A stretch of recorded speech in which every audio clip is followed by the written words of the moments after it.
Pork steak. Yummers. Ate Aya, kakain na.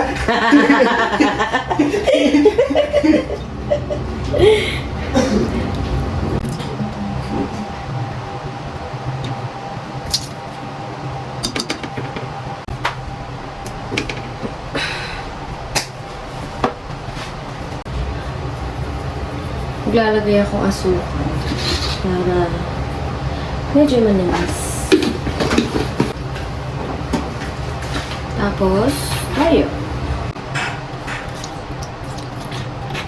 Konting tubig.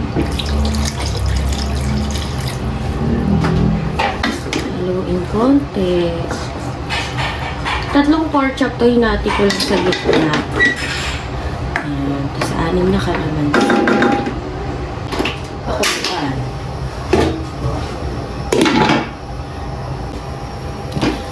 Yan. Pag ganyan na siya, papatay na natin yung apoy, tapos tatanggalan natin ang sabaw.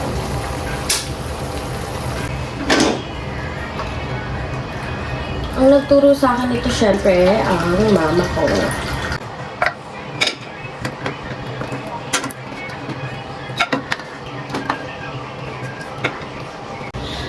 Tapos, prituhin.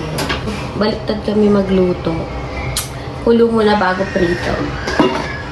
Kanya-kanyang style ng pagluluto yan. Okay. Kung saan ka masaya.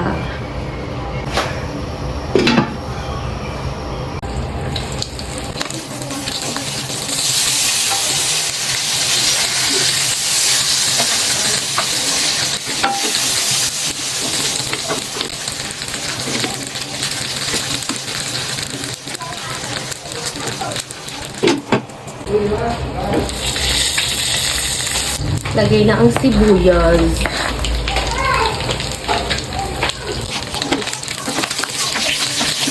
Para malasang malasa, diba? Lagay na ulit yung sabaw. Tapos pakuluin konti. Tikman natin. Sakto na. Okay na yan.